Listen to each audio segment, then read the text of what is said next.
औज़ु बिल्लाहि मिनश्शैतानिर्रजीम बिस्मिल्लाहिर्रहमानिर्रहीम। दर्स कुरान बसिलसिले उनसे कुरान और फ़हम कुरान। अल्हम्दुलिल्लाह तौफ़ीक़ खुदा से हमारा ये दर्स कुरान का सिलसिला सूरह रहमान तक पहुँचा। सूरह रहमान कुरान की मशहूर सूरतों में से है और ये सूरत जो है इसकी टोटल आयात जो हैं वो है 78 आयात है, जिसमें से 6 आयात का तर्जमा और पैगाम आप समाअत फरमा चुके। बाकी चंद आयात का तर्जमा और पैगाम। ये सूरत जो है सूरह रहमान, इसकी फ़जीलत साबिकन हमारे दर्स में भी बयान हुई। एक रिवायत है मासूम से कि इसको कुरान की दुल्हन कहा गया है। यानी दुल्हन क्यों कहा गया?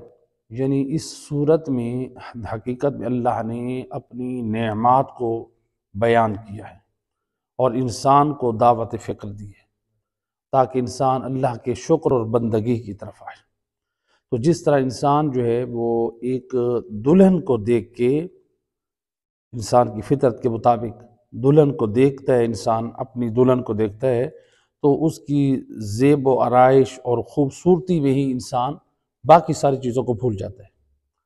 तो गोया इस एतबार से कहा गया कि इस सूरत को दुल्हन इसलिए कहा गया कि पूरे कुरान की गोया अगर दावत कुरानी को अगर देखना है तो इस सूरह रहमान में देखो, जो अल्लाह ने तौहीद का पैगाम दिया, अल्लाह ने अपनी नेमतों का जिक्र किया। तो इसमें जो अल्लाह ने इंसान की हिदायत के लिए जो ज़ेब व आराइश के नमूने पेश किए हैं, ताकि जब इंसान खुदा की तरफ मुतवज्जह होगा तो दुनिया से गाफिल हो जाएगा। तो इस नुक्ते की तरफ, वरना ये माना मुराद नहीं है कि जो आम माना है कि बस ये एक खूबसूरती है, बल्कि हकीकत में कुछ और माना है।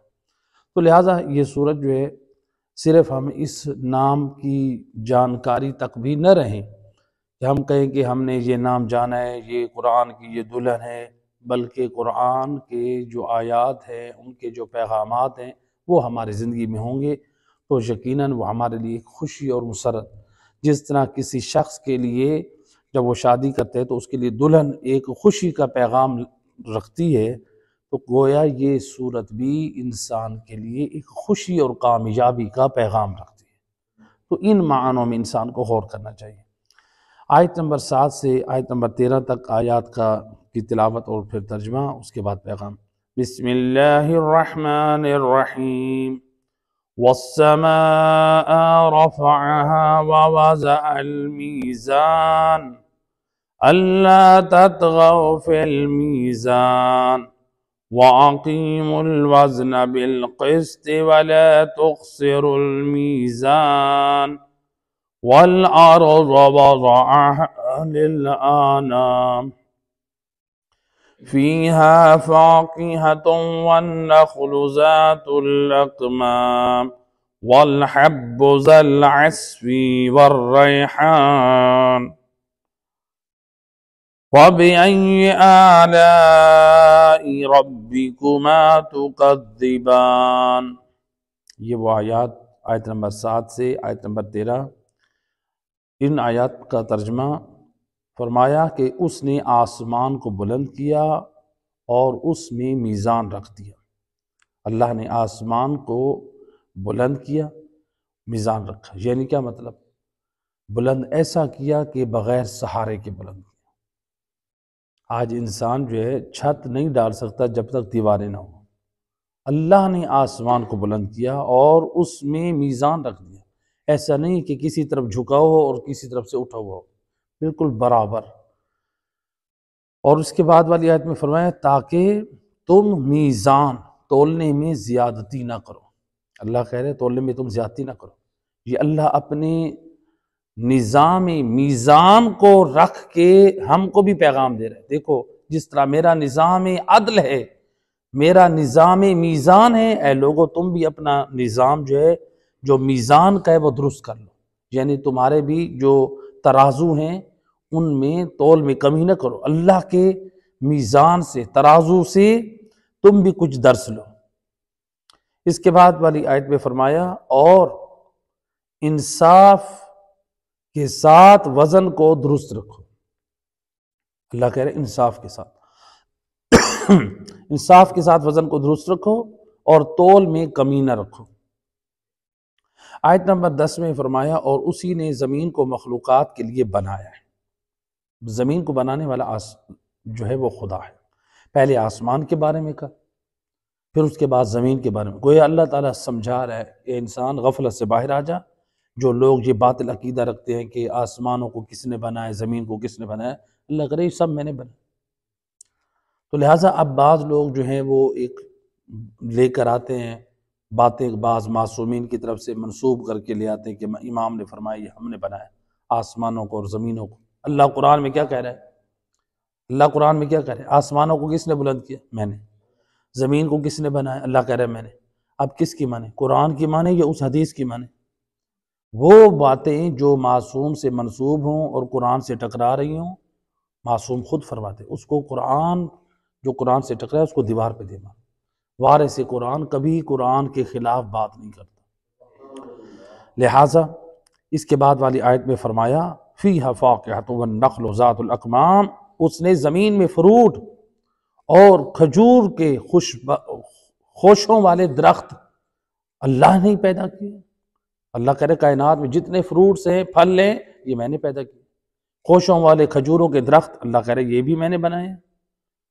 अल्लाह वल हब्बु ज़ुल अस्फ़ि वर रैहान, और उसने भूसे वाले अनाज यानी गंदम, जौ, दालें, चावल, ये सारा कुछ अल्लाह कह रहे मैंने बनाया। और खुशबूदार फूल वो भी उसी ने बनाए।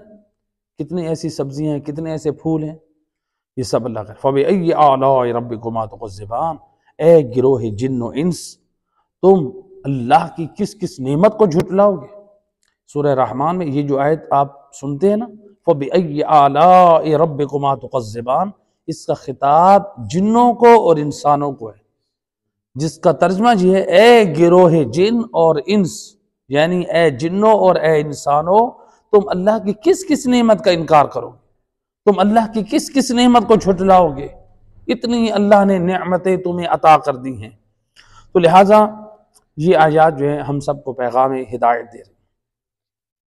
आयत नंबर 7 का पैगाम, इसमें अल्लाह सुब्हानहू व तआला ने आसमान की खिलकत और उसको बरकरार रखने की तरफ इशारा किया है। अल्लाह कह रहा है कि इशारा कर रहा है कि इस कायनात का खालिक भी मैं हूं और मुदब्बिर कायनात भी मैं हूं। अल्लाह कह रहा है मैं हूं। तो लिहाजा अल्लाह ने इसमें दावत तौहीद दी। क्या इंसान अपने अकीदे तौहीद को मजबूत कर, सिर्फ कुरान सूरह रहमान को पढ़ता ना रहे, बल्कि इसको पढ़कर अपने अकीदे तौहीद को वैसे बना जिस तरह अल्लाह कुरान में कह रहा है। कि अल्लाह कह रहा है कि आसमान का शामियाना यानी बगैर सतूनों के, एक जो होता है ना शामियाना, जिससे आप लोग अपनी ज़ुबान में तंबू बोलते हैं सराइकी में, शामियाना, वो भी बगैर किसी चीज़ के खड़ा नहीं हो सकता। तो अल्लाह कह रहा है कि देखो मैंने आसमान का शामियाना बगैर किसी सहारे के, बगैर किसी दीवार के, बगैर किसी चीज़ के मैंने उसको खड़ा किया हुआ है। अल्लाह, ये खुदा की कुदरत है। इंसान गौर तो करे, फिक्र तो करे। हम एक छोटा सा कपड़ा भी हवा में नहीं उठा सकते, लेकिन रब की ज़ात को देखें, उसने 7 आसमानों को बगैर दीवारों के, बगैर किसी सतून के उसने उठाया हुआ है।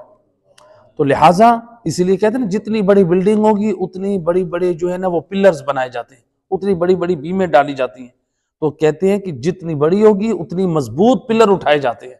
लेकिन अल्लाह सुब्हानहू व तआला ने 7 आसमानों को बनाकर बता दिया मैं वो अल्लाह हूं जो बगैर सतूनों के 7 आसमानों को खड़ा करने वाला हूं। सलावत पढ़ दे मोहम्मद। लिहाजा इसमें अल्लाह ने ये अपने इस आयात में वाज़ेह पैगाम दिया कि, और फरमाया ववाज़ा अल मीज़ान, इसमें इशारा है कि अल्लाह कह रहा है कि मैंने ये जो निज़ाम बनाया कायनात में, ये निज़ाम अदल है। अल्लाह कह रहा है कि मैंने कायनात में निज़ाम अदल, हर चीज़ बरकरार है, आसमान का एक तरफ झुकाव नहीं है बल्कि बराबर है। और यहाँ पर हज़रत मोहम्मद मुस्तफ़ा सल्लल्लाहु अलैहि वसल्लम आप फरमाते हैं बिल अदल कामतिस समावात वल अर्ज़, रसूलुल्लाह फरमाते हैं अल्लाह ने आसमान और जमीन को अदल के साथ बरकरार रखा हुआ है, अल्लाह तवाजुन के साथ। यानी ऐसा नहीं कि आसमान में और जमीन में किसी तरफ झुकाव हो और किसी तरफ उठी हुई हो, ना, अल्लाह ने पूरे तवाजुन के साथ रखा हुआ है। तो लिहाजा ये इस अल्लाह ने एक निज़ाम अदल के साथ ये कायम किया ये सब कुछ। तो अब आयत नंबर 8 में इसमें अल्लाह सुब्हानहु व तआला ने फरमाया अकीमुल वज़ना बिल क़िस्त। दावत तौहीद देने के बाद फरमाया कि अकीमुल वज़ना बिल क़िस्त, कि तुम इंसाफ करो, इंसाफ के साथ वजन करो। हम सबको दावत दे रहे हैं। अपने बारे में कहा कि मैंने आसमानों को उठाया और मैंने जो है वो तुम जो है जिस तरह मैंने अदल के साथ उनको बरकरार रखो, तुम भी क्या करो, इंसाफ के साथ तोलो। कह रहा है अकीमुल वज़ना बिल क़िस्त, इंसाफ के साथ वजन को दुरुस्त रखो और तोल में कमी ना करो। अल्लाह अपने दावत तौहीद से हम सबको ये पैगाम दे रहा है। तो लिहाजा इसलिए सूरह माइदा की आयत नंबर 8 में अल्लाह सुब्हानहु व तआला ने फरमाया, अच्छा ये जो है ये आयत नंबर 9 थी सूरह रहमान की, अकीमुल वज़ना बिल क़िस्त वला तुख़सिरू अल मीज़ान, ये आयत नंबर 9 है। लेकिन आयत नंबर 8 सूरह माइदा में अल्लाह सुब्हानहु व तआला ने हम सबको एक और पैगाम दिया, कहा कि इअदिलू व अक़रबू लित्तक़वा, तुम अदल इंसाफ से पेश आओ, ये तक़वा के परहेज़गारी के करीब है। यानी जो शख्स चाहता है कि अल्लाह के परहेज़गार बंदों में शुमार हो तो वो अदल इंसाफ का दामन न छोड़े।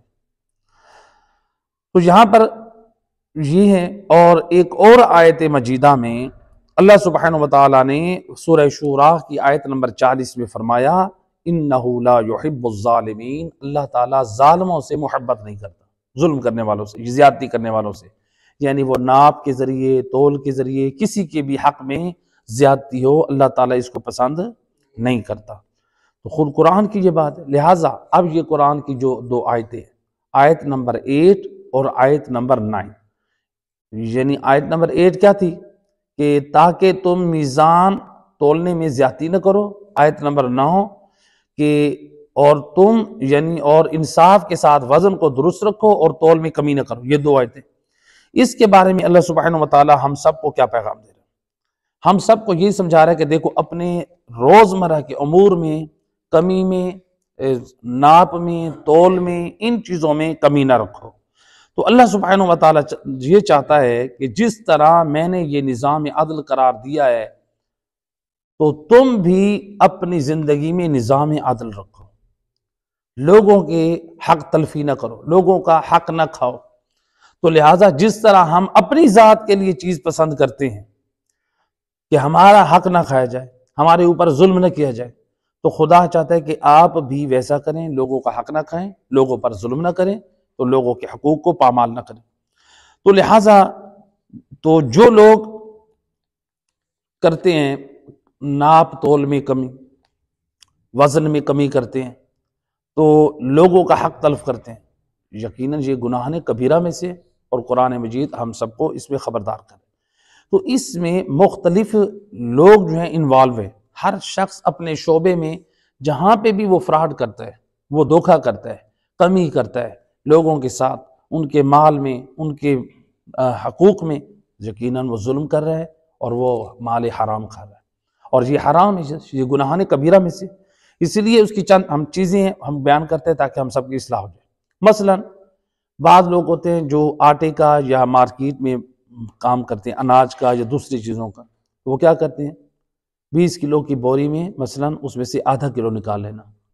वो जो आधा किलो निकाला है, फुक़हा फरमाते हैं ये जो आधा किलो आपने आटा या कोई चीज़ निकाली है, ये आप क़यामत तक उस शख्स के मकरूज़ है। उस आधा किलो के जो पैसे आपने खाए हैं वो आपके पास माल हराम है, आधा किलो। तो लिहाजा या 100 किलो की बोरी है, उसके अंदर कुछ पत्थर रख देना, या बोरी के अंदर कोई और चीज़ शामिल कर देना उस जिन्स में, गंदम में पत्थर डाल देना, चावलों में प्लास्टिक के आजकल चावल आ रहे हैं, या और चीज़ें मिक्स कर देना। अपना वजन उस बोरी का पूरा करने के लिए और उस शख्स को नुकसान पहुंचाने के लिए। तो अब इसी तरह से मसलन कसाब है, कसाई की दुकान पे जाते, वो किसी को मामूल से ज्यादा हड्डी वाला गोश्त दे देता है और अपने लिए या बाज लोगों के लिए वो गोल गोश्त वाला जो है ना, गोल बोटी वाला गोश्त रखते हैं। तो उसके लिए किसी को हड्डी मामूल से ज्यादा देना फुकहा फरमाते हैं ये हराम है। तो ये वो चीजें हैं कि हमें इस्लाह की जरूरत है। हम लोग खुद को क्या कहते हैं? हम हैं मुसलमान। कौन है हम? मुसलमान। और अल्लाह के रसूल क्या फरमाते हैं? खैरुन्नास मन यनफउन्नास, लोगों में सबसे बेहतर वो है जो लोगों को फायदा पहुंचाए। हम काफरों के बैठकर यहाँ पर अपने मुल्क में गुन गाते हैं। यूरोप में, अमेरिका, कनाडा के लोग बड़े वो है, ये है, उनके दरमियान धोखाबाजी नहीं है, फ्रॉड नहीं, उनके गुन गा रहे हैं जो आले रसूल ने, अहले बैत ने, कुरान ने जो हमें बताया है कि आप फराड ना करो, धोखा ना करो।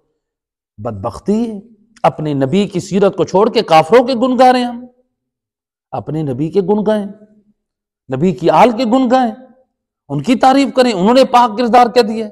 लिहाजा अहले बैत और कुरान और अहले बैत की तालीमात को हम छोड़कर पसे पुश डाल दें तो ज़ाहिर बात है तो हम उन काफिरों से भी बदतर हो जाएंगे, क्योंकि काफिर ने रसूल को नहीं माना, लेकिन उनके अंदर अगर अच्छी चीज है तो यकीनन वो काबिल तारीफ है। लेकिन हम मुसलमान हो और हमारे अंदर फराड हो, हमारे अंदर धोखा हो, हमारे अंदर हरामकारी हो, हम कल मैदान क़यामत में रसूल को क्या मुंह दिखाएंगे? क्या इस्लाम सिर्फ कलमा पढ़ लेने का नाम है? नहीं, अल इस्लाम हुवा तस्लीम। रसूल का कलमा पढ़ा है तो रसूल की तालीमात को मानेंगे तो तब हम सच्चे मुसलमान कहलवाएंगे। रसूलुल्लाह को ऐसे मुसलमानों की जरूरत नहीं थी। रसूलुल्लाह इसलिए नहीं आए थे कि लोग मेरे नाम का कलमा पढ़ते जाएं और तादाद में बढ़ते जाएं।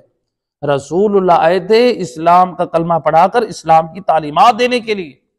तो लिहाजा तो यानी ये लोग जो है आमतौर पे हमारे मुआशरे में फ्रॉड हो रहे हैं। या इसी तरह से क्या हो रहा है, मसलन दूध वाला दूध बेचता है, दूध में क्या करता है?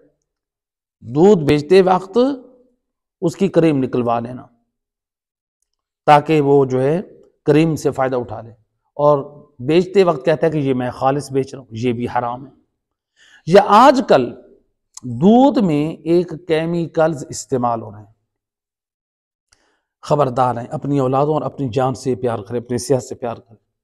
हर जगह से दूध ना ले, जो काबिल इत्मीनान हो या जिन लोगों के हाँ खुद जो है वो भैंसों का एहतमाम हो, ऐसी जगहों से या काबिल इत्मीनान लोग। अब चूंकि ये खबर जो है बहुत ज़्यादा वायरल हो रही है, जो बयान करने वाले महकमे सेहत की तरफ से भी, कि बहुत सारे ऐसे दूध फिरोश हैं जो दूध को गाढ़ा करने के लिए यानी उसमें पानी मिलावट के डाल देते हैं बहुत ज़्यादा, फिर उसमें एक केमिकल्स डालते हैं, उस केमिकल से वो दूध गाढ़ा हो जाता है। तो लोग कहते हैं माशाल्लाह ये खालिस दूध आया हमारे पास। और वो केमिकल्स कौन है, कौन सा है वो केमिकल्स? आप हैरान हो जाएंगे। केमिकल्स वो है जो डेथ बॉडियों को यानी जो इंसानी लाश को महफूज रखने के लिए केमिकल्स उसके बदन पे लगाया जाता है। इंसान की लाश पे लगने वाला केमिकल्स वो दूध में डाला जा रहा है और उसको गाढ़ा किया जाता है। वो केमिकल्स उस दूध में डाल के वो हम सब पी रहे हैं। हमारे मुआशरे में कितने लोग पी रहे हैं? जब वो केमिकल्स वाला दूध पीते हैं लोग कहते हैं गाढ़ा है। और रिसर्च करने वालों ने जो अपनी रिसर्च पेश की है, आज जो तहकीक की है कि इस वक्त उस दूध का इस्तेमाल करने की वजह से लोगों के गुर्दे फेल हो रहे हैं, हार्ट अटैक और जो फालिज का इस वक्त जो ज्यादा हमला है जो लोगों पर, जो हर दूसरे को फालिज हो रहे, हार्ट अटैक हो रहे, उसका रीजन वो कहते हैं यही है, वो केमिकल्स वाला दूध इस्तेमाल करना, जिसकी वजह से हमारी सेहतें बर्बाद हो रही। तो लिहाजा दूध भी आप लें तो ऐसी अफराद से जो अमीन हों। तो लिहाजा आप देखें चंद टकों की खातिर जो है लोगों की सेहत के साथ क्या किया जा रहा है। जो दूध वाला इस तरह से अपना वो करता है, तो इसी तरह से कोई अंडों का कारोबार कर रहा है तो उसने गंदे अंडे एक दो क्रेट में डाल दिए, वो माले हराम है उसके लिए। या इसी तरह से मसलन मिसाल के तौर पे दवाइयों का जो बिजनेस करने वाला है जी, दवाइयों की डेट खत्म हो चुकी है, एक्सपायर हो चुकी है, अब क्या किया, ये तो मुझे नुकसान हो जाएगा, उसके ऊपर दूसरी जो वो होती है तारीखी एतबार से उसके ऊपर दूसरा कवर लगा दिया जाता है दवाई के ऊपर, या डेट चेंज कर दी जाती है। एक्सपायर जो हो चुकी है दवाइयाँ उसको हम रिन्यू करें, उनकी डेट को नया करके फिर हम उसको सेल करें, ये हराम है और ये माल खाना भी हराम है। और कितने लोग ऐसा धंधा कर रहे हैं जो हैं, ये कंपनीज हैं। लोग क्वेश्चन करते हैं मौलाना साहब दवाई जो है वो एक्सपायर हो चुकी है और हमें जो है लाखों का नुकसान होगा, क्या हम उसकी डेट चेंज करके सेल कर सकते हैं? हैं जी? तो भाई आप कैसे कर सकते हैं जब महकमा सेहत वालों से जब वो जो है कि आपने इस डेट तक ये अलाउ है, इसकी सलाहियत है, इसके अंदर असर है, उसके बाद खत्म है। तो जब एक चीज कानूनन जुर्म है, ये तो हम फिर जो दवाइयां बनाने वाले हैं उनसे बंदा ये पूछे, ये बताओ तुम अपनी औलाद को भी ऐसी एक्सपायर डेट वाली दवाइयां दोगे? अपनी जान के लिए तो, अपनी औलाद के लिए तो हमें इतना प्यार है, हम उनको एक्सपायर दवाइयां ना दें, लेकिन हम बाजार में सेल करें, बेचारे गरीब लोग या दूसरे लोग, जो भी हराम और गुनाह है। तो लिहाजा यानी हर चीज में जो है वो लोग फ्रॉड कर रहे हैं। तो लिहाजा इन चीजों में तवज्जो करनी चाहिए मुआशरे में, यानी कोई भी कारोबार करें, इसलिए मासूमीन की ताकीद है हर कारोबार करने से पहले अहकाम शरीयत को पढ़ें, सीखें। फिर मुझे अच्छी तरह से याद है कुम्मुल मुक़द्दस में जब मैं 2 साल 1 माह शर्फ रहा है मुझे जनाब मासूमा सलामुल्लाह अलैहा के जवार में इल्म दीन हासिल करने का, वहाँ पर मैं खुद मुशाहिदा करता था, देखता था, सुनी सुनाई बातें नहीं है, खुद देखता था। वो एक जो रोटियां तनूर पे बनाने वाला, रोटियों के तनूर पे जो नान बाई जिसको रोटी बनाने वाला कहते हैं, हमारे यहाँ तो एक मामूली पेशा समझते हैं ना, वहाँ पे जो रोटी बनाने की दुकान पे नौजवान वो दीन की तालीम हासिल करने के लिए हरम मासूमा के मस्जिद में बैठ के दर्स पढ़ता था। और कितने मर्दों को, लोगों को, नौजवानों को देखते थे वो अहकाम तिजारत पढ़ते थे, क्योंकि इसलिए कि मासूमीन की रिवायात है, जो अहकाम शरीयत से वाकिफ नहीं है फिर वो सूद जैसे गुनाह में या हराम माल में मुब्तला हो जाता है। तो लिहाजा जो भी कारोबार करें, बिजनेस करें, जॉब करें, क्या करें? अलैकुम अस्सलाम। उससे पहले क्या करना चाहिए हमें? अहकाम तिजारत, अहकाम मसाइल हलाल और हराम, इनकी तरफ हमें तवज्जो करनी चाहिए। तो लिहाजा अल्लाह के रसूल हज़रत मोहम्मद मुस्तफ़ा सल्लल्लाहु अलैहि वसल्लम अल्लाहुम्मा सल्ली अला, आप फरमाते हैं मन गश्शा मुस्लिमन फी बैइन औ शराइन फलैसा मिन्ना। अल्लाह के रसूल फरमाते हैं जो शख्स किसी मुसलमान से गश करता है, मिलावट करता है लोगों से, वो कौन है? किस चीज में? बेचने और खरीदने में, इन चीजों में जो मिलावट का काम करता है, अल्लाह के रसूल फरमाते हैं वो फलैसा मिन्ना, यानी वो हम अहले बैत में से नहीं। यानी क्या मतलब? यानी वो मुसलमान नहीं, उसने नाम का कलमा पढ़ा है, किरदार का मुसलमान नहीं। और फिर अल्लाह के रसूल ने और खबर दे दी, फरमाया वयहशुरु मअल यहूद यौमल क़ियामा, ऐसा बदबख्त जो मिलावट करता है बेचने में और खरीदने में, यानी फरेब से काम लेता है, खरीदते वक्त भी फरेब से काम लेता है, इसकी भी बहुत सारी मिसालें मौजूद हैं। तो अल्लाह के रसूल फरमाते हैं जो मिलावट से काम लेता है, यहशुरु मअल यहूद यौमल क़ियामा, ऐसा बदबख्त है तो लोगों की निगाह में मुसलमान। अल्लाह के नबी फरमाते हैं ये मेरा उम्मती बदबख्त क़यामत के मैदान में यहूदी बन के माशूर होगा। कोई कितने देखें, आज देखे पेट्रोल में भी लोगों ने केमिकल डाल देते हैं या पानी डाल देते हैं, है कि नहीं? तो हर चीज में आज मिलावट हो रही है। फरमाया लिअन्नहु मन गश्शन्नास फलैसा बिमुस्लिम, अल्लाह के रसूल फरमाते हैं इसलिए कि जो शख्स मिलावट करता है वो मुसलमान नहीं है। दूसरी रिवायत में सैयद और रसूल फरमाते हैं वमन गश्श अखाहुल मुस्लिम नज़अ अल्लाहु बरकता रिज़्क़िही। अब देखिए लोग मिलावट करते हैं, 2 नंबरी करते हैं कि नहीं करते? सब्जी वाले की दुकान के पास जाए ना, वो भी इतना सारा पानी लगाता है ताकि उसका वजन बढ़ जाए। फ्रूट वाले ने फ्रूट जो है वो खराब होता है वो भी उसमें डाल देता है, हैं जी? तो यानी हर शोबे में हमें कहीं नहीं कहीं खराबी मिल रही है। और जो है मसलन बाज़ दुकानों पे बाज़ चीज़ों ने मसलन कोई टूटी हुई चीज़ें हैं तो उनको हमने जोड़कर इस तरह से रखा, हमने कहा कि ये सही सालिम है ना, शरी अहकाम है, कानून है, इन चीज़ों का लिहाज करना चाहिए। तो लिहाजा आपने फरमाया जो शख्स मुसलमान भाई से जो है वो धोखा करता है, उससे मिलावट करता है, आपने फरमाया नाज़ा अल्लाह बरकत रिज़्क़ ही, अल्लाह उस बदबख्त के रिज्क से बरकत को उठा लेता है। खुदा कहता है ठीक है, तू मुझे राज़िक नहीं मानता, मुझसे नहीं चाहता, तू हराम माल को चाहता है ना, फिर तेरे रिज्क मैं भी बरकत नहीं दूंगा। अल्लाह कहते हैं लोगों को धोखा ना दो, फिर देखो तुम्हारे रिज्क में कितनी बरकत आती है। लोगों को धोखा दोगे फिर बरकत नहीं आएगी। उसके बाद फरमाया वह अफसदा मईशतहू, खुदा फरमा रहा है उस बदबख्त का कारोबार भी मैं बर्बाद कर देता हूं। रोता रहता है लोगों के सामने, कारोबार नहीं है, गाकी नहीं है, लोग नहीं आते। अल्लाह के रसूल फरमाते हैं कि तू लोगों को धोखा देने छोड़ दे, फिर देख लोग भी तेरे पास आएंगे, तेरे रिज्क में भी बरकत होगी। ववक्कलहू इला नफ्से, और इस बदनसीब इंसान को खुदा उसके हाल पे छोड़ देता है कि जब तूने मेरी जात पे भरोसा नहीं किया, हराम माल पे भरोसा किया, जा फिर मैं तुझे तेरे हवाले करता हूं, तेरे हिस्से में मेरे पास भी कोई रिज्क नहीं है। तो लिहाजा यानी मिलावट करना, धोखा देना, इस कदर ये गुनाह ने कबीरा में से। और अल्लाह के रसूल हजरत मोहम्मद मुस्तफ़ा सल्लल्लाहु अलैहि वसल्लम फरमाते हैं, फरमाया अल-लुक़मतु मिन हरामिन फी जोफिल अब्द लअनहु कुल्लु मलकिन फिस समावाति वल अर्ज़।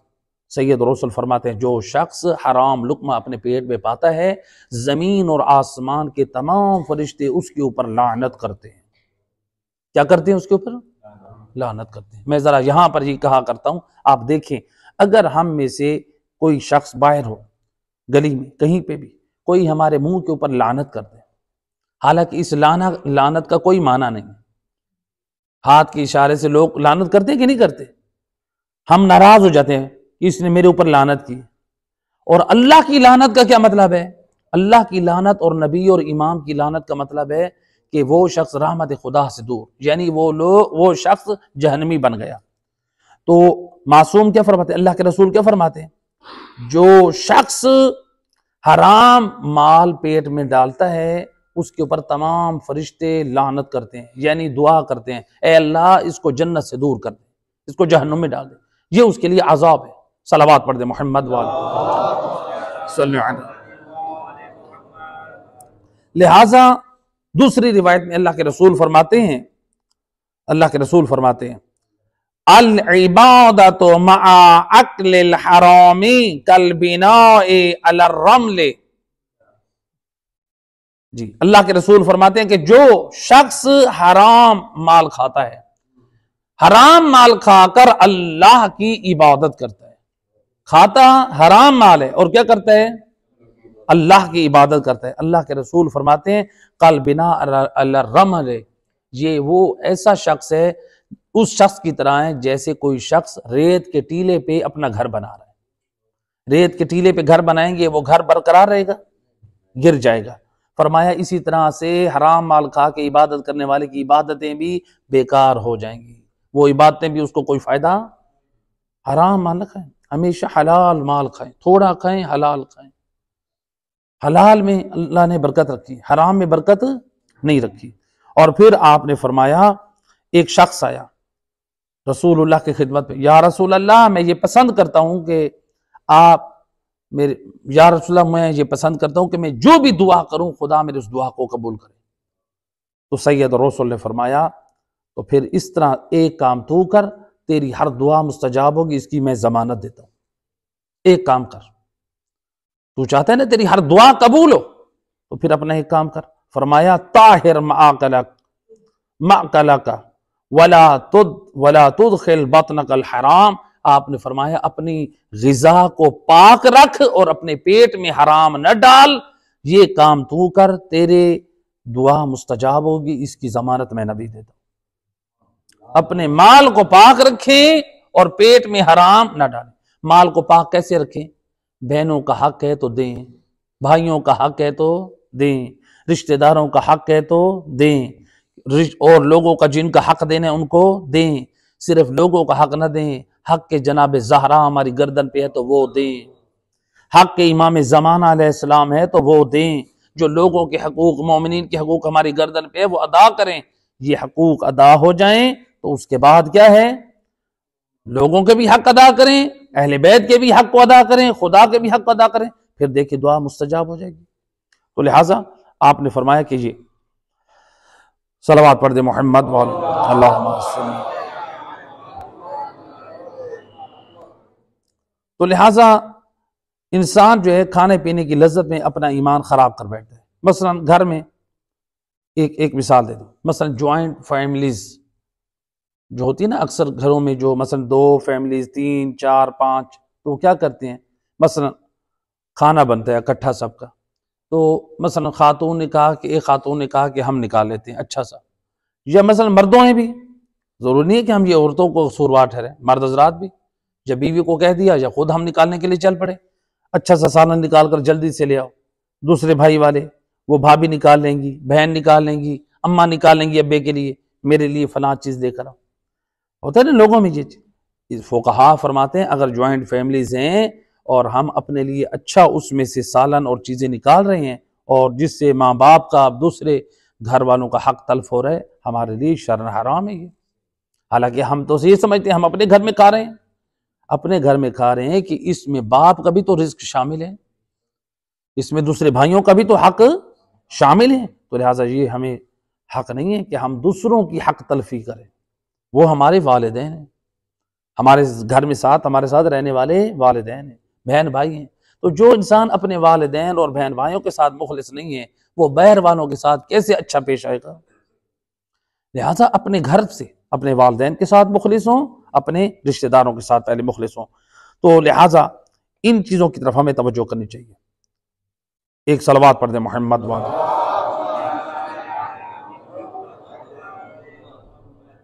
तो यहाँ पर ये जो बात है यानी हराम और हलाल का यानी हमें ख्याल करना चाहिए। तो यहाँ पर रिवायत है कि देखें जो लोग हराम को खा जाते हैं और परवाह नहीं करते, लोगों का माल खा गए, मसलन लोगों का नुकसान किया, लोगों की हक तलफी की, चाहे जायदादों में की, चाहे मसलन किसी ने पैसे दिए वो भूल गए, या मसलन मिसाल के तौर पे किसी की हमने बचपन में किसी ने कोई चीज़ चुरा ली थी, फुकहा फरमाते हैं बालिग होने के बाद उसको वो देना वाजिब है। ठीक है, गलती हो गई आपसे नादानी में, अब बालिग होने के बाद वो जो आपने हल्क तल्फ किया था वो देना वाजिब है, वो हमारी गर्दन पे। और अल्लाह के रसूल फरमाते हैं, हजरत मोहम्मद मुस्तफ़ा सल्लल्लाहु अलैहि वसल्लम,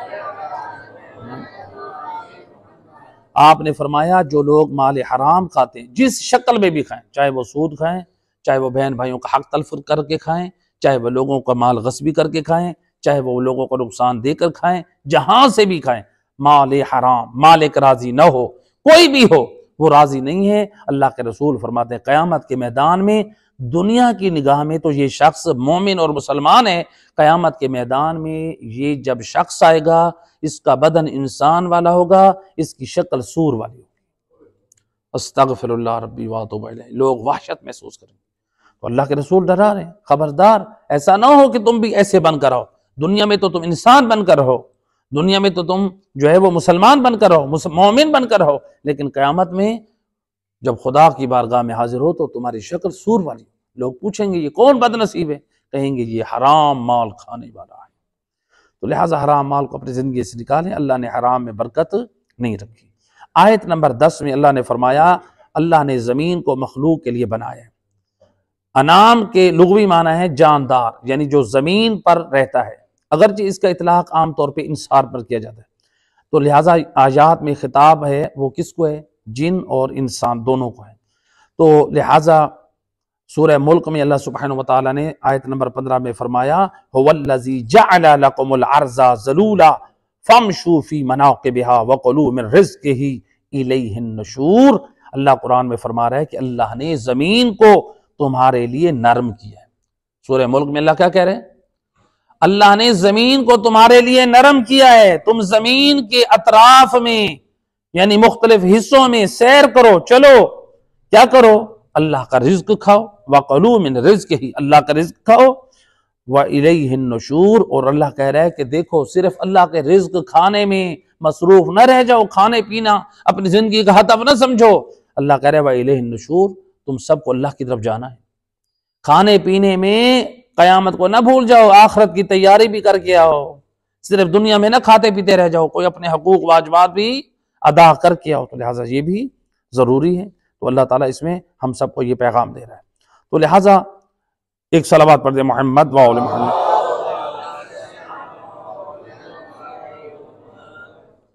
बारह दीगर बावाज़ बुलंद सलावत अल्लाह।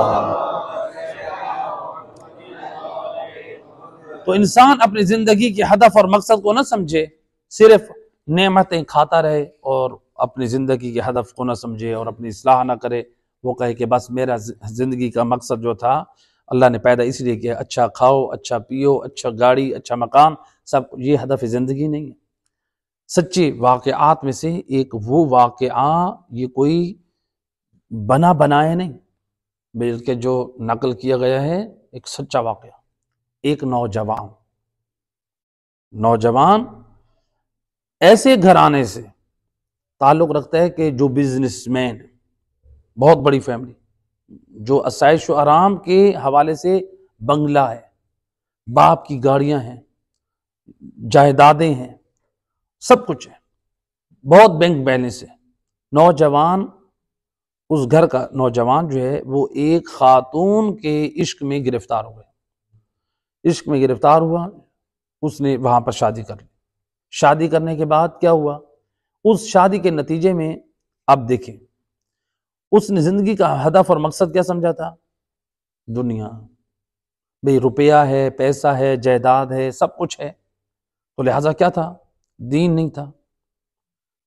खातून के इश्क में गिरफ्तार हुआ और इस हालत तक उसने घर का माहौल कर दिया, जो बीवी थी उसको तलाक दे दी और जो बाप था सदमे से मर गया। यानी ऐसा इश्क जो है वो इंसान के लिए वबाल जान है। वैसे तो इश्क हराम है खातून से, तो लिहाजा अब बाप का इंतकाल हो गया, तो अब क्या हुआ, ये अब जवान, जो कि बाप की इतनी बड़ी जायदाद, बंगला, प्रॉपर्टीज, बैंक बैलेंस, कितनी गाड़ियां, कितने नौकर चाकर, सब कुछ घर में। अब इस जवान ने, घर वालों ने क्या किया, बस दुनिया को चिमट गए। पहले प्रॉपर्टी को सेल करना शुरू किया, फिर उसके बाद गाड़ियां बेचना शुरू की, जो घर में रखा सोना जेवरात है फिर उनको बेचना शुरू किया। यानी सारे कीमती असासे बेचते बेचते गाड़ियां सब कुछ बिक गई। नौबत जहां तक आ पहुंची कि तमाम घर वाले किराए के मकान पर आ गए। जो बंगले की जिंदगी गुजारने वाले थे, प्रॉपर्टीज कीमती मकामात पर थी, बैंक बैलेंस था, गाड़ियां थी, सब कुछ था, लेकिन वो क्या हो गए? कंगाल हो गए, लोगों की मदद के मोहताज हो गए। लोग उनकी मदद कर रहे हैं, हेल्प कर रहे हैं मंथली। तो ये हमारे लिए इबरत है। फ़अतबिरू या उलल अबसार, अल्लाह कह रहे हैं इबरत हासिल करो, ए दुनिया वालों, आंखों वालों, बसारत वालों, इबरत हासिल करो। और अल्लाह कुरान में फरमा रहा है, तिलकल अय्याम नुदाविलुहा बैनन नास, हम लोगों के दरमियान दिनों को फेरते हैं, कभी अच्छे दिन आते हैं तो कभी बुरे दिन आते हैं। तो लिहाजा इंसान तल्ख दिनों में, सख्त दिनों में नाशुक्री न करे, फिर भी खुदा की रजा पर राजी रहे, शुक्र के साथ रहे। ये इम्तिहान होता है, इम्तिहान की घड़ी को इंसान को गुजारना चाहिए। तो लिहाजा इम्तिहान का एक लम्हा होता है, एक वक्त होता है। जैसे आप लोग देखिए, स्टूडेंट्स माशाल्लाह नौजवान हमारे बैठे हैं, स्कूल में, कॉलेज में, यूनिवर्सिटी में क्या होता है, इम्तिहान के लिए खास वक्त है। कुछ वक्त के बाद वो इम्तिहान का मरला खत्म हो जाता है, फिर आपके लिए राहत और आज़ादी। तो लिहाजा कभी भी मुसीबत और मुश्किल है, इम्तिहान को, के वक्त को शुक्र और सब्र के साथ गुजारना चाहिए। अल्लाह का शिकवा नहीं करना चाहिए और हराम कामों में नहीं जाना चाहिए। तो अब वो नौजवान जो है वो इतना यहाँ तक पहुंच गए हालात, अब वो बैठे हैं, आदत नहीं थी कमाने की, लिहाजा बहरहाल हालात इतने मजबूर हुए, इतने मजबूर हुए, इतने मजबूर हुए कि जिस खातून से इश्क किया था उस खातून ने खयानत कर ली। बच्चे भी हैं घर में, अब वही खातून जिसके इश्क में उस जवान ने अपना सब कुछ बर्बाद किया, अमीरी से फकीरी तक पहुंच गए। आज उसी जवान को उस खातून ने क्या किया, उसकी गैर मौजूदगी में खयानत की, खयानत करके शोहर को छोड़ दिया। लेकिन अब वो जो शख्स था अपनी औलाद को संभालता या ना संभालता? औलाद को ना संभाला। हालांकि कुरान मजीद आवाज़ दे रहा है, या अय्युहल्लज़ीना आमनू कू अनफुसकुम व अहलीकुम नारा, ऐ ईमान वालों, खुद को और अपनी औलाद को जहन्नुम की आग से बचाओ। अल्लाह कह रहा है खुद को भी, यानी मालूम हुआ कुरान कह रहा है ईमान लाने के बाद वो काम भी छोड़ दो जो तुम्हें जहन्नुम में जलाने का सबब बनते हैं। तो ईमान लाने के बाद भी हमारी जिम्मेदारी है। तो अब उसने अपनी गफलत की, तरबियत औलाद न की, क्या हुआ, यहाँ तक कि जो उसके नाबालिग औलाद थी वो रिश्तेदारों के बद किरदारी में इस कदर मुलविस हुए कि नाबालिग बच्चा शराबी बन गया। ये क्या है, यानी देखें ये होता है इंजाम दुनिया से दिल लगाने का, कि इंसान जो है वो अपना सब कुछ भी दे बैठा, औलाद को भी अपना बर्बाद कर बैठा। तो ऐसा ना हो कि हम दुनिया से इतना दिल लगा बैठे हैं, हमारा ईमान भी बर्बाद हो जाए और हमारी नस्लों और हमारी औलादों का ईमान भी बर्बाद हो जाए। लिहाजा अपनी नस्लों और अपनी औलादों को घर में बैठ के आले मोहम्मद के जो उनके ऊपर जुल्म ढाए गए उनके वाक़यात को बयान करें। लिहाजा अपनी औलादों को बैठ के अंबिया के वाक़यात किससे सुनाएं, अपनी औलादों को बैठ के घर में आइम्मा हुदा अलैहिस्सलातु वस्सलाम की पाक सीरत के, उनके अखलाक के किस्से सुनाएं, हम उनको कुरान के वाक़यात सुनाएं।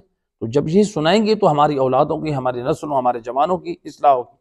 अगर हम अपनी औलादों को कुछ भी ये न सुनाएं, अपने बाप दादा के किस्से सुनाते रहें, अपने बाप दादा के किस्सों में क्या है, तो पैगाम हिदायत है। अपने बुजुर्गों के किस्सों के ऊपर बैठ के हम फख्र करते रहें। सलावात पढ़ दे मोहम्मद वाले। आयत नंबर 11 और 12, इसमें अल्लाह सुब्हानहू व तआला ने नेमतों को जिक्र किया कि ज़मीन में मुख्तलिफ इंसान के लिए रिज़्क़ की शक्लें पैदा की हैं। तो आयत नंबर 11 में फरमाया कि इसमें मुख्तलिफ किस्म के फ्रूट हैं, अल्लाह ने कहा, और खजूर के खोशे हैं, खोशे वाले दरख्त पैदा किए हैं। आयत नंबर 12 में फरमाया कि भूसे वाला अनाज और खुशबूदार फूल है।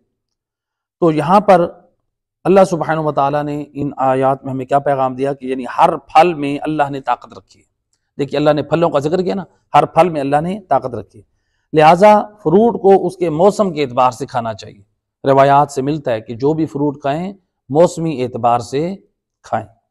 तो देखिए ना, अल्लाह ने अपनी नेमतों का जिक्र किया, फ्रूटों का भी जिक्र किया और खजूरों का भी जिक्र किया। तो क्या मकसद था, इंसान मेरी नेमतों को याद कर और मेरी कुदरत की तरफ, मेरी तौहीद की तरफ तवज्जो कर, गफलत से बाहर आ। तो इसमें अल्लाह ने फ्रूटों का जिक्र किया। मकसद क्या है कि देखो कि जिससे तुम अपनी ग़िज़ा हासिल करते हो उसमें अल्लाह ने कितनी जो है वो ताकत रखी है, तो ग़िज़ाइयत है उसमें। तो लिहाजा यहाँ पर हमें एक और चीज़ की भी एक इस्लाह हो जाए। आम लोग जो है वो दौड़ते हैं बाहर, जूस वाले जो शॉप्स होती हैं, जो रेडी होती हैं, ठेले वाले होते हैं, आम लोग जो है वो मोटरसाइकिल से या काम करने वाले वो कहते हैं हम भी जूस पीते हैं, तो वो खुशी में जाके उनसे जूस पीते हैं। अनारों का जूस पी लिया, दूसरे जूस पी लिए, तो उसमें ज़्यादातर क्या होता है, स्क्रीन डालते हैं या उसमें काला नमक इस्तेमाल होता है उसको मीठा करने के लिए। हालांकि जो रिसर्च है, जो रिसर्च है इस वक्त कि स्क्रीन कैंसर का मूजिब है, काला नमक मूजिब कैंसर है। वो तो अपनी रोजी कमा रहे हैं, उनको तो पता नहीं है, वो तो ये चीज़ें मिक्स कर रहे हैं, भाई हम ये अनार का रस मीठा करके दें या और जूसेस को मीठा करके दें, लेकिन ये हम लोग पीते हैं, फिर हमारे जो खून के अंदर जो खुलियात हैं, हमारा खून ख़राब हो जाता है, जो कैंसर की तरफ चले जाते हैं। तो लिहाजा ऐसे जूसेस से इज्तनाब करें। ये डब्बे वाले जो भी जूसेस होते हैं इनमें भी कोई फ़ायदा नहीं, केमिकल्स हैं सारे। तो लिहाजा केमिकल्स वाली चीज़ों में या इन चीज़ों में जो इनमें कोई फ़ायदा नहीं। फ्रेश जूस पिए, घर में निकाल के पिए, या ऐसी शॉप जहाँ पर आपको मालूम हो कि मीठे जूस और फ्रेश जूस मिलते हैं, आप वहाँ से पिए। अपनी ज़िंदगी, अपनी सेहत का ख्याल करें, अपने बच्चों की सेहत का ख्याल करें। ये भी ज़रूरी चीज़ों में से अल्लाह ताला ने कुरान में बयान किया, इसलिए मैं अपने लिए लाजिम समझ रहा हूँ इन चीज़ों को बयान करना। ये भी पैगाम है हिदायत में से। तो लिहाजा अपनी नस्लों से, अपनी औलादों से, अपनी सेहत से प्यार कीजिए, फ्रेश जूस पिए और जो है वो फ्रूट खाएं। तो यहाँ पर जो है एक सलवात पढ़ दे मोहम्मद वाला। तो फ्रूटों के मुख्तलिफ जो है वो फ़ायदे जिक्र हुए हैं। फ्रूट्स मुख्तलिफ फ्रूट्स हैं, तो उसमें मसलन जैसे खरबूजा है, उसके बहुत ज़्यादा फ़ायदे जिक्र हुए। रिवायत में है कि यानी ये जो खरबूजा है इससे इंसान को बहुत सारे बदनी फ़ायदे हासिल होते हैं। इंसान का अच्छा अखलाक अच्छा होता है, इंसान की ज़हानत तेज़ होती है, पेट की सफाई होती है। बल्कि रिवायत है कि ख़ुद इमाम अली अलैहिस्सलाम ने एक मरतबा, अल्लाहुम्मा सल्ली अला मुहम्मद वाले, इमाम ने एक मरतबा हज़रत सलमान मोहम्मदी से कहा, या सलमान, ए सलमान, बिस्मिल्लाहिर्रहमानिर्रहीम पढ़कर इस खरबूजे को काटो। पढ़ना क्या है? बिस्मिल्लाह। इमाम साथ साथ अदब भी बता रहे, कहा बिस्मिल्लाह पढ़ के खरबूजे को काटो, जो मीठा निकले उसने हमारी विलायत को कबूल किया है, जो फीका निकले उसने हमारी विलायत को कबूल नहीं किया। ऐ सलमान, जो मीठा निकले उसको खा लो, जो फीका निकले उसको छोड़ दो। अब देखें, माशाल्लाह खुशी की बात है, यानी खरबूजे में अगर मिठास है तो किसकी वजह से? आले मोहम्मद की विलायत और मोहब्बत की वजह से, ऐसे कि नहीं? तो इस खरबूजे ने भी हमें पैगाम दे दिया कि ए लोगो, तुम अशरफुल मखलूकात हो। जिस तरह मैंने विलायत आले मोहम्मद को कबूल किया तो मेरे मिजाज में मिठास आ गया है, मेरे वजूद में पाकीज़गी और तहारत आ गई है। ए अली वालो, तुम्हारा मिजाज भी मीठा हो, तुम्हारे अंदर तलखी ना हो। अगर तलखी और फिकाट आ गई, इसका मतलब है तुम्हारे अंदर नूरे विलायत वो नहीं है जो अली चाहते हैं। लिहाजा तुम्हारे मिजाज में, तुम्हारे किरदार में पाकीज़गी हो, तहारत हो। भाई खरबूजा जो आम मखलूक है, फल हो के विलायत आले मोहम्मद इकरार करे तो वो मीठा और पाकीज़ा हो जाए, और हमारे दिलों में जो अशरफुल मखलूकात हैं आले मोहम्मद के नूर विलायत के इकरार करें, और हमारे मिजाज में तलखी हो, हमारे यहाँ सख्ती हो, हमारा किरदार पाक ना हो, ना, हमारे अंदर भी पाकीज़गी और तहारत होनी चाहिए। तो लिहाजा ये फलों के एतबार से यानी मुख्तलिफ हमारे पास यानी रिवायात है। इसीलिए रसूल खुदा सल्लल्लाहु अलैहि वसल्लम आपने फ्रूट के खाने के आदाब में से फरमाया कि जब भी आप कोई मेवा खाओ, फल खाओ, तो सैयद रसूल फरमाते हैं कि पहले आप बिस्मिल्लाहिर्रहमानिर्रहीम पढ़ो, तो फिर उसके बाद वो फल आपको नुकसान नहीं पहुंचाएगा। तो लिहाजा फलों के खाने में हमें मासूम ने ये ताकीद की है। तो लिहाजा बाज़ लोग होते हैं फ्रूटों को ज़ाया कर देते हैं, थोड़ा सा खाया बाकी फेंक दिया, ये भी नहीं करना चाहिए, ये भी गुनाह है, इसराफ है। थोड़ा सा खाया बाकी ज़ाया कर दिया, क़यामत वाले दिन पूछा जाएगा, बताओ ये अल्लाह की नेमत को क्यों ज़ाया किया। लिहाजा पानी को लोग ज़ाया कर देते हैं, जैसे वुजू कर रहे होते हैं, बेसन के ऊपर टूटी खुली रह जाती है आमतौर पर, ऐसे कि नहीं है, और पानी ज़ाया हो रहा होता है, हम वुजू कर रहे होते हैं। उलमा फरमाते हैं ये हराम है, ये इसराफ है, ये गुनाह कर रहे हैं। वुजू के साथ साथ हम गुनाह कर, बाद लोग मुस्तहब वुजू कर रहे होते हैं और उसमें पानी ज़ाया कर रहे होते हैं, यानी हराम कर रहे होते हैं और मुस्तहब। यो वुजू कैसा है जिसमें आप हराम करें?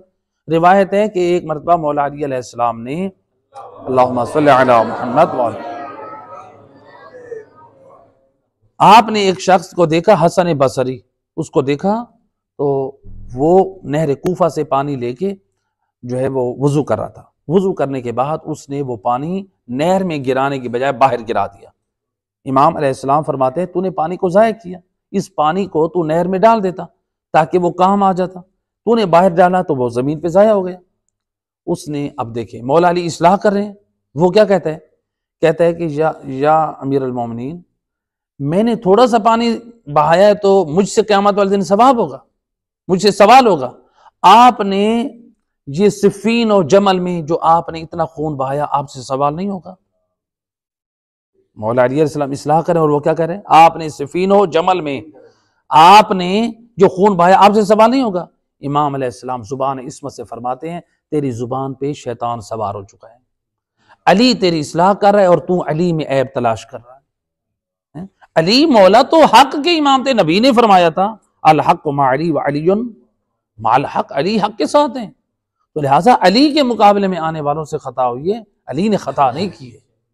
नबी की जुबान पर अगर ईमान है तो हक के साथ सिर्फ अली हैदर इकरार है, और अली के मुकाबले में आने वाला खता और गलती पर है, ये तस्लीम करना पड़ेगा। अगर इसको नहीं तस्लीम करते तो फिर इसका मतलब है नबी की जुबान पर ईमान नहीं है। सलवात पढ़ दे सय्यद रसूल अल्लाहुम्मा सल्ली अलैहि। लिहाजा अच्छा, यहां पर जो है इसी तरह जो फ्रूटों में अंगूर है, मासूमीन का पसंदीदा है, अंगूर फल मासूमीन का पसंदीदा है। हजरत आदम अलैहिस्सलाम जन्नत से जब आए थे तो पहला फल आपने अंगूर खाया था। मासूमीन को भी पसंदीदा अंगूर है, इसलिए कहा जब कोई शख्स गम की हालत में हो तो वो काले रंग के अंगूर खाए। तो हजरत आदम ने भी काले अंगूर खाए थे तो वो गम दूर हुआ था। तो लिहाजा बहुत सारे हैं जिन्हें उनको खाना चाहिए। सेब है, सेब के बारे में रिवायत है, उनको भी खाना चाहिए। तो लिहाजा रिवायत है इमाम जाफ़र सादिक अलैहिस्सलाम,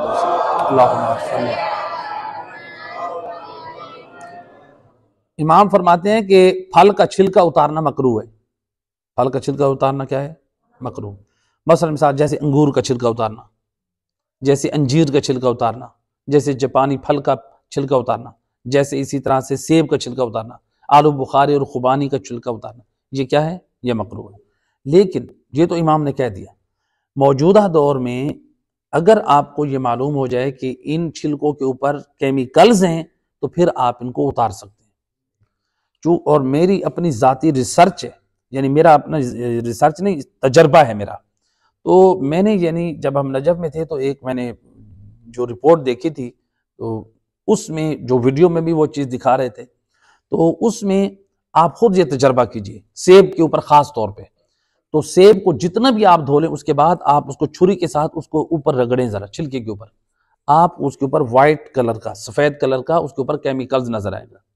और वो केमिकल जहरीला है, वो इंसान की सेहत के लिए नुकसानदेह है। वो केमिकल स्प्रे किए जाते हैं फ्रूटों को महफूज रखने के लिए कीड़े मकोड़ों से, और वो केमिकल्स इंसान के गले और इंसान की छाती का कैंसर का मूजिब बनता है। इंसान के फेफड़े कमज़ोर होते हैं, तो वो केमिकल्स, अगर इन फलों के ऊपर केमिकल्स हैं तो फिर उनका आप छिलका उतार सकते हैं। तो ये उस वक्त छिलके उतारना मकरूह रहेगा कि जब क्या है, जब उनके ऊपर केमिकल्स ना हों। तो लिहाजा इन चीज़ों की तरफ हमें तवज्जो करनी चाहिए। और इसी तरह खजूरें हैं, तो खजूरों के बारे में कि यानी खजूर जो है ये वो है कि जैसे कि रिवायत में है कि हज़रत आदम अलैहिस्सलाम जब जन्नत से आए तो वो गमज़दा थे, तो कहा कि या अल्लाह जन्नत से मेरे लिए कोई ऐसी फल भेज जो मेरे लिए मेरे वहशत को दूर करे। तो फिर अल्लाह ने खजूर का दरख्त भेजा, जन्नत से आया था, खजूर का दरख्त जन्नत से आया था। इसलिए रिवायात में है कि खजूर का दरख्त काटना मकरूह है। इस दरख्त पर मलाइका अल्लाह की इबादत करते हैं। तो लिहाजा ये खजूर का दरख्त जो है इसके अंदर ये वो है कि देखें, आगा सिस्तानी की मुलाकात के लिए जब उलमा जाते थे तो ला मोमिनीन वो कहते थे खजूर का जो फल है ये इतना सस्ता है, अल्लाह में इसने ताकत भी बहुत रखी है, इतना सस्ता है इसे अमीर भी खा सकते हैं, इसे गरीब भी खा सकते हैं। यानी गरीब नहीं कह सकता कि मैं कौन सा फल खाऊं, बड़ी ताकत रखी अल्लाह ने इस फल में। तो लिहाजा खजूर को अपनी ज़िंदगी में रखें। तो और इसी तरह से सेब है, जैसा कि मासूम फरमाते हैं इमाम जाफ़र सादिक अलैहिस्सलाम, इमाम फरमाते हैं कि सेब खाना हर किस्म के जहर को दूर कर देता है। जो हमारे बदन में जितनी किस्म के जहर होते हैं ना उसको दूर कर देता है, बाहर कर देता है। और हत्ता के इमाम फरमाते हैं इंसान के वजूद पे अगर जादू हो जाए, सेब खाने वाले पर जादू भी असर नहीं करता। अल्लाह ने सेब के अंदर वो तासीर और बरकत रखी है, और जो है सेब जो है यानी इंसान को फ़ायदा देती है। तो लिहाजा आयत नंबर 12 में कहा कि भूसे वाला अनाज और खुशबूदार फूल, तो इसमें इंसान की ज़रूरत के तहत अल्लाह सुब्हानहू व तआला ने ग़िज़ा रखी है, और फूलों में इंसान की रूह की तस्कीन का अल्लाह ताला ने वसीला करार दिया है। तो लिहाजा इंसान जो है मुख्तलिफ, इसीलिए इस रिवायत से इस्तेफ़ादा होता है कि मुख्तलिफ इंसान दालें, चावल, जौ, इन चीज़ों को खाना चाहिए। इसमें अल्लाह ताला ने हमारी ग़िज़ाइयत और तक़वियत रखी है, और फूलों का भी इंसान को सूंघना चाहिए। तो मुख्तलिफ ग़िज़ाएँ इस्तेमाल करें। इसलिए जौ जो है कहा गया कि जो मसलन ब्लड प्रेशर वाले हैं, शुगर वाले हैं, जितनी अमराद, वो जौ का आटा इस्तेमाल करें, हर बीमारी से सेव रहेंगे। और मौला अली अलैहिस्सलाम की ज़िंदगी में जौ का आटा होता था। तो जौ की रोटी, माशाल्लाह बहुत सारे ऐसे लोग हैं जो मिले हमें जो बीमार थे ब्लड प्रेशर की बीमारी में, शुगर की बीमारी में। वो कहते हैं जब से हमने जौ का आटा खाना शुरू किया है हमारा ब्लड प्रेशर लेवल और शुगर लेवल जो है वो बरकरार रहता है। तो लिहाजा ये जो है उसमें बरकत है। तो मौला अली अलैहिस्सलाम भी तनावुल करते थे। तो लिहाजा इन चीज़ों को हमें इस्तेमाल करना चाहिए। और फूलों के बारे में रिवायत है कि एक दिन मौला अली अलैहिस्सलाम फरमाते हैं कि गुलाब के फूलों की कुछ मिकदार मुझे रसूलुल्लाह ने दी। जब मैंने सूंघने की गर्ज से उनको अपने नाक के करीब किया तो आपने फरमाया कि जन्नत के फूलों में से मौरद फूलों के बाद सबसे फूल ये सुर्ख फूल है, यानी गुलाब की फूल है। तो इसलिए रिवायत इमाम जाफ़र सादिक अलैहिस्सलाम इमाम फरमाते हैं कि एक इमाम अलैहिस्सलाम को एक शख्स ने फूल दिया। इमाम अलैहिस्सलाम ने उसको सूंघा और उसको आंखों से लगाया, फूल को सूंघकर आंखों से लगाया और आपने पढ़ा अल्लाहुम्मा सल्ली अला मुहम्मद व आलि मुहम्मद। तो आपने फरमाया कि जो शख्स इसको सूंघ के आंखों से लगा के दुरूद शरीफ पढ़ता है, जब वो ज़मीन पर रखता है तो अल्लाह उसके सारे गुनाह बख्श देता है। तो सिर्फ फूल को सूंघ के आंखों से लगा के रख देने से नहीं, बल्कि साथ में दुरूद पढ़नी है। असल में जो अजमत का पहलू है, यानी अल्लाह कह रहा है कि आप रूह को तस्कीन में सिर्फ खुशबू में न दें, बल्कि नूर अला नूर की मंजिल हो जाए। आपकी वो खुशबू आपके रूह के जुज जुज तक उतर जाए। वो कब उतरेगी? जब आले मोहम्मद की जात पे सलावात होगी। अल्लाहुम्मा सल्ली अला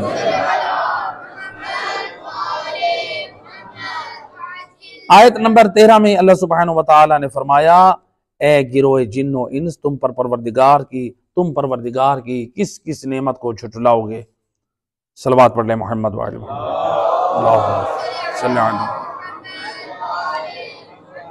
तो लिहाजा ये आयत फबिअय्यि आलाइ रब्बिकुमा तुकज़्ज़िबान, ये आयत कुरान में 31 मरतबा बयान हुई है। तो गोया अल्लाह सुब्हानहू व तआला इसमें नेमतों का जिक्र करके इंसान को गफलत से बाहर लेकर आना चाह रहा है, तो कि ये जो है इंसान जो है वो गफलत से बाहर आ जाए और अपनी इस्लाह कर ले। एक मरतबा फिर मिलकर सलावात पढ़े मोहम्मद।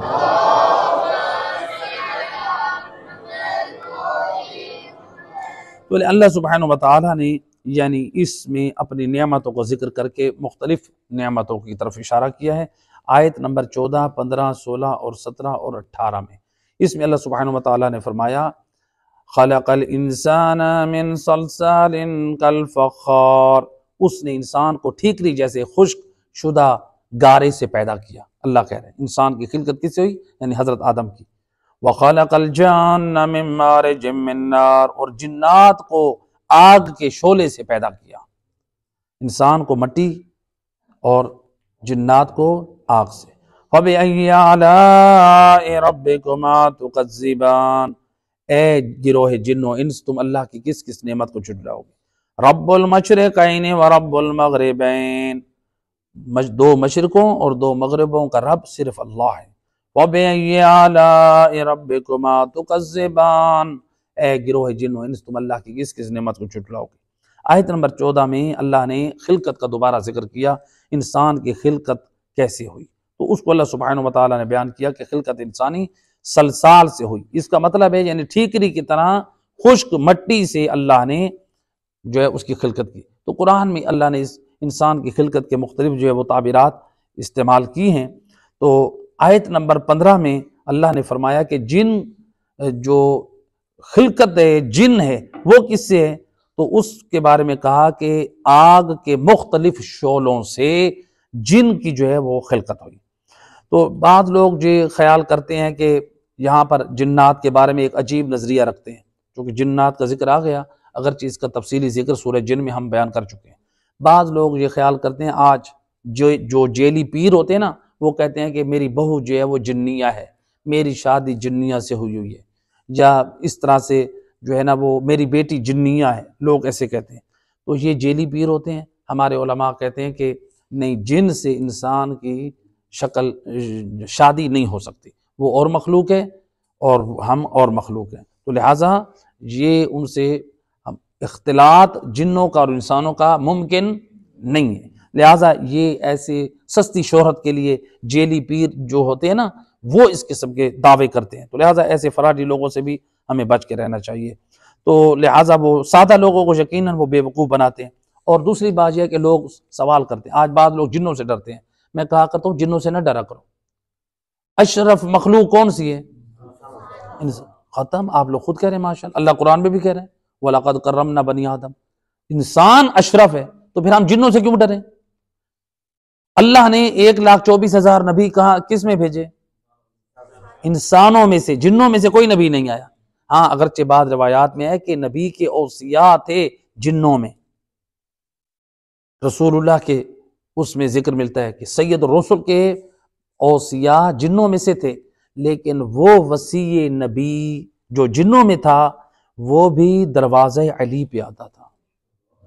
रिवायत में वाक़या मौजूद है कि मौला अली अलैहिस्सलाम मिंबर कूफा पे आप खुतबा दे रहे हैं तो वहां पर एक अजदहा आया, बाबे सोबान, मस्जिद कूफा का एक दरवाजा है बाबे यानी अजदहा वाला दरवाजा, जिस मौला अली के पास जब वो अजदहा आया तो लोग डर गए। तो जब उसने मौला अली के कान में कोई बात की तो इमाम ने उसकी अंदाज में जवाब दिया। जब वो चला गया इमाम फरमाते घबराओ नहीं, ये जिन्नात में से एक वसी नबी था, एक मसला मालूम करने आया था, उसको मैंने जवाब दिया। यानी वसी नबी जिन्नों में से भी इल्म की अगर भीख मांगता है तो वो अली के दरवाजे से। मिलके सलवात पढ़े मोहम्मद वाले अल्लाह।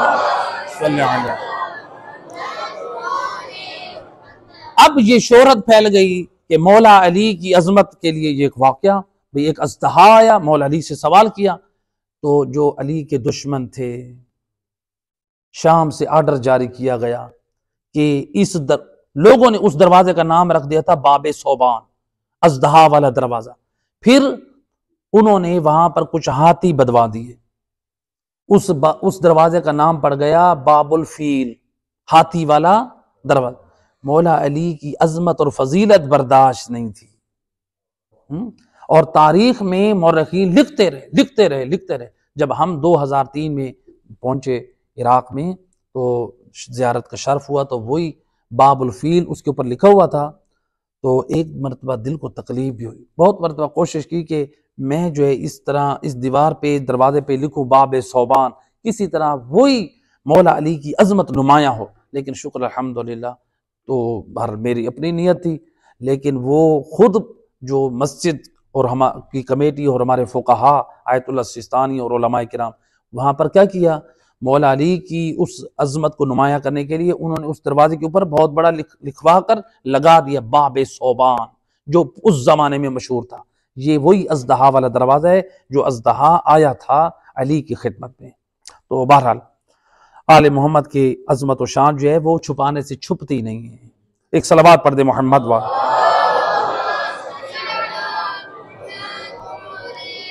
आयत नंबर 17 में अल्लाह ने फरमाया कि रब्बुल मशरिकैन और रब्बुल मगरिबैन। रब्बुल मशरिकैन क्यों कहा? दो मशरिकों का रब और दो मगरिबों का रब। सिर्फ 5 मिनट दे रहा हूं।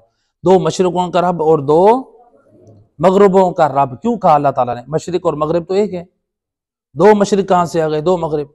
असल में आप साइंसी एतबार से देखें तो जो साल में जिस नुक्ते से सूरज तलू करता है दूसरे दिन फिर उस नुक्ते से अगले नुक्ते से शुरू करता है, फिर तीसरे दिन और अगले नुक्ते से आगाज करता है, और गुरूब भी इसी तरह से। तो रोजाना हर नुक्ते से एक जगह से आगाज सूरज का भी नहीं होता और गुरूब भी एक जगह पे नहीं होता। इसलिए आप देखते नहीं है दिन बड़े हो रहे हैं छोटे हो रहे हैं, तो तलू और गुरूब में फर्क है उन मकामात का। इस वजह से रब्बुल मशरिकैन और मगरिबैन कहा गया है। और फिर कहा रब फबिअय्यि आलाइ रब्बिकुमा तुकज़्ज़िबान। तो लिहाजा अब इन आयात में हमें अल्लाह सुब्हानहु व तआला क्या पैगाम दे रहा है, इन आयात का जो हमें पैगाम दिया। एक मिल के सलवात पढ़े मोहम्मद वाला।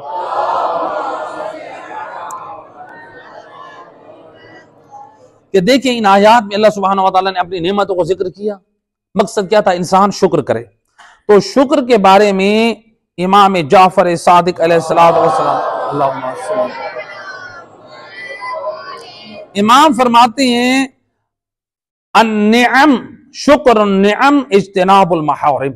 इमाम फरमाते हैं नेमतों का शुक्र यह है कि इंसान हराम कामों से क्या करे, इज्तिनाब करे, हराम कामों से इज्तिनाब करे। तो लिहाजा ये जो नेमतें हैं उसका शुक्र कैसे अदा करें? अल्लाह ने जो नेमतें दी हैं उसको उस काम के लिए इस्तेमाल करें। मसलन अल्लाह ने आंख दी है उसको देखने के लिए इस्तेमाल करें। अल्लाह ने जुबान दी है सही देखने के लिए, गलत नहीं। जुबान दी है कुरान पढ़ें, दुरूद पढ़ें, अच्छी बात करें, लोगों को वाज़ करें, अमर बिल मारूफ नही अनिल मुनकर करें, ये बातें करें तो लोगों को अच्छी बात करें। लिहाजा हाथ दिए सदका और खैरात दें, जिहाद फी सबीलिल्लाह करें। तो ये काम होना चाहिए, ना कि हाथों को पर से जुल्म करना शुरू करते हैं। बात वाज़ेह कि नहीं? तो ये शुक्र, तो अल्लाह की जो नेमतें हैं उनका शुक्र करें तो ये नेमत है। तो लिहाजा मसलन मिसाल के तौर पर अल्लाह ने जो शक्ल दी है हमें, तो लिहाजा उस शक्ल को वैसे रखें जैसे खुदा की ज़ात चाहती है। ये उसकी नेमत का शुक्र है। जहाँ पर वो एक बात ऐसे याद आ रही है कि बाद लोग कहते हैं कि ये जो है ना, मसलन दाढ़ी जो है हमें मुंडवा देना चाहिए।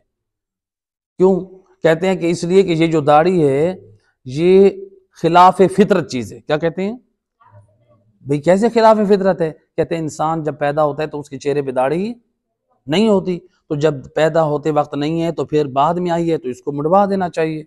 हमने कहा अगर आपका यही उसूल है कि जो चीज़ पैदा होते वक्त नहीं थी उसको मुड़वा दें, उसको ख़त्म कर दें, तो फिर आप उसूल ये आगे भी जारी करें। आप जब पैदा हुए थे तो आपके मुंह में दांत नहीं थे, फिर सारे दांत भी तोड़ दें हैं? फिर तो दांत भी तोड़ देने चाहिए भाई, वो भी खिलाफ फितरत है भाई। अगर आप कहते हैं कि दाढ़ी मुड़वाना खिलाफ फितरत, दाढ़ी रखना खिलाफ फितरत है, उसको मुड़वा देना चाहिए, फिर तो दांत भी तोड़वा दे सारे, वो भी खिलाफ फितरत है भाई। जब पैदा हुए थे वो भी तो नहीं थे। ऐसा नहीं, फिर तो इंसान ये कहे कि जब मैं पैदा हुआ था तो उस वक्त जो है वो खतना नहीं हुआ था, तो आप फिर 7वें दिन खतना क्यों करते हैं? हालांकि सुन्नत है कि खतना करना है, बालिग होने से पहले मुस्तहब है, बालिग होने के बाद वाजिब हो जाता है। तो लिहाजा फिर बंदा ये कहे कि मैं वो भी नहीं कराता, जैसे पैदा हुए थे वैसे करेंगे। तो लिहाजा इन चीज़ों को अपने समझना चाहिए। तो लिहाजा इंसान जो है वो सब्र और शुक्र की ज़िंदगी गुजारे। जहाँ पर जो है हमारे पास एक रिवायत है, देखिए शुक्र कैसा होना चाहिए। रिवायत है कि एक मिल के सलवात पढ़े मोहम्मद।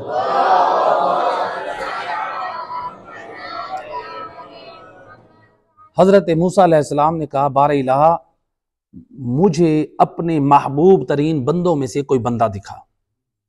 आवाज़ कुदरत आई, मूसा जाओ फलां बस्ती में, वो दरिया के किनारे मेरा एक महबूब और आबिद है।